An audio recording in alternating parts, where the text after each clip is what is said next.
வணக்கம். கும்பராசினியர்களுக்கு நிகழ்ந்து கொண்டிருக்கும் மார்ச் மாதம் 29ஆம் தேதி சூரிய கிரகணம் நிகழ இருக்கு. இந்த சூரிய கிரகணம் நிகழக்கூடிய இத்தருணங்களில் கும்பராசினியர்களான நீங்கள் என்ன செய்ய வேண்டும், என்ன செய்யக்கூடாது, என்ன செய்தால் என்ன மாதிரியான நன்மைகள் எல்லாம் ஏற்படும் என்பது குறித்தான முழுமையான பதிவை தான் இந்த வீடியோவில் நம்ம விரிவாக பார்க்க போகிறோம். அந்த வகையில் இந்த ஆண்டு ஒரே மாதத்தில் 2 கிரகணங்கள் நிகழ இருக்கு. சமீபத்தில் சந்திர கிரகணம் நிகழ்ந்ததை போலவே அடுத்ததாக சூரிய கிரகணமும் ஏற்பட இருக்கு. இந்த நாளில் நாம் என்ன செய்ய வேண்டும், எவற்றை தவிர்க்க வேண்டும், எந்த நாளில் எந்த நேரத்தில் கிரகணம் நிகழ உள்ளது என்பதையும் தெரிந்து கொள்ளலாம். அந்த வகையில் சூரிய கிரகணம் விஞ்ஞான ரீதியாகவும் ஆன்மீக ரீதியாகவும் பெரும் முக்கியத்துவம் கொண்ட ஒன்றாகும். கிரகணத்தின் போது பல மக்கள் அதை நேரில் காண துடிப்பதோடு பலர் பழமையான நம்பிக்கைகளை பின்பற்றுவதும் இயல்பான ஒன்றாகும். எனவே கிரகணத்தின் போது கடைபிடிக்க வேண்டிய சில முக்கிய வழிமுறைகள் மற்றும் தவிர்க்க வேண்டிய செயல்களை பற்றி தெரிந்து கொள்வோம். அந்த வகையில் 2025ஆம் ஆண்டில் முதல் சூரிய கிரகணம்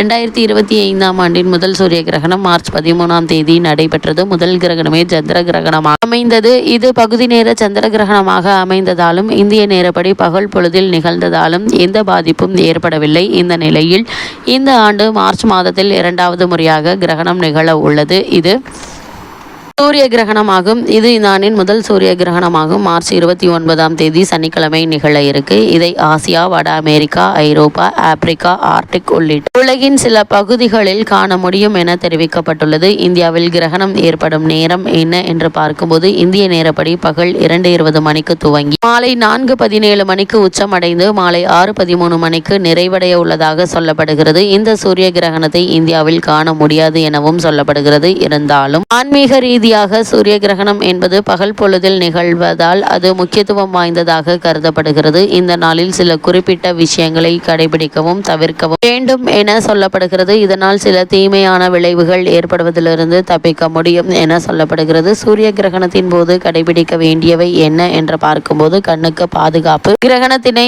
நேராக பார்ப்பது மிகவும் ஆபத்தானது. சிறப்பு வடிகட்டிகளான சோலார் ஃபில்டர் உள்ள கண்ணாடிகள் அல்லது தொலைநோக்கிகள் மூலமாக மட்டுமே பார்க்க வேண்டும். தியானம் மற்றும் பிரார்த்தனை. பல ஆன்மீக நம்பிக்கைகளின்படி கிரகணத்தின் போது தியானம் செய்வது மற்றும் மந்திரங்களை ஜபிப்பது ஆன்மீக சக்தியை அதிகரிக்கும் என கூறப்படுகிறது. வீட்டில் இருக்க வேண்டும். தேவையற்ற பயணங்களை தவிர்க்க வேண்டும். கிரகணத்தின் போது அதிக அளவு வெளியில் இருப்பதை தவிர்க்க வேண்டும்.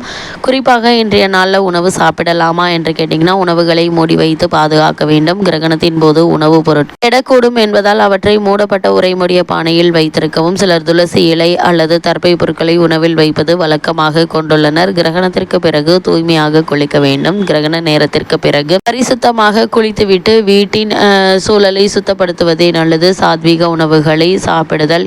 கிரகண நேரத்தில் முதியவர்கள், குழந்தைகள், கர்ப்பிணி பெண் உணவு சாப்பிட வேண்டும் என்பவர்கள் பழங்கள், காய்கறிகள், தானியங்கள், நட்ஸ், பால் பொருட்கள் ஆகியவற்றை சாப்பிடலாம். அது மட்டும் இல்லாமல் சூரிய கிரகணத்தின் போது தவிர்க்க வேண்டியவை என்ன என்று பார்க்கும்போது நேரடியாக பார்க்க வேண்டாம். சூரியனை நேரடியாக பார்ப்பதை தவிர்க்க வேண்டும். இதனால் கண்களுக்கு பாதிப்பு ஏற்பட வாய்ப்பிருக்கு. கர்ப்பிணி பெண்கள் தவிர்க்க வேண்டியவை. கர்ப்பிணி பெண்கள் கிரகணத்தின் நேரத்தில் வெளியில் செல்வதை தவிர்ப்பது நல்லது. ஏனெனில் இதனால் குழந்தைக்கு பாதிப்பு ஏற்படலாம். கிரகண நேரத்தில் உறங்க வேண்டாம். கிரகணத்தின் போது உறங்குவதை பலர் தவிர்க்கிறார்கள். ஏனெனில் இதில் உடல் மற்றும் மனசோர்வை அதிகரிக்க கூடும் என நம்பப்படுகிறது. சாப்பிடக்கூடாது. கிரகணத்தின் போது சமைத்த உணவுகள், வெங்காயம், பூண்டு, அசைவம் ஆகியவற்றை சாப்பிடுவதை தவிர்க்க வேண்டும். இவைகள் உடலுக்கு தீங்கினை ஏற்படுத்தும். கூர்மையான ஆயுதங்களை பயன்படுத்தக்கூடாது. கத்தி, கத்திரிக்கோள் போன்ற கூர்மையான ஆயுதங்களை சூரிய கிரகணத்தின் போது பயன்படுத்தக்கூடாது எனவும் கூறப்படுகிறது.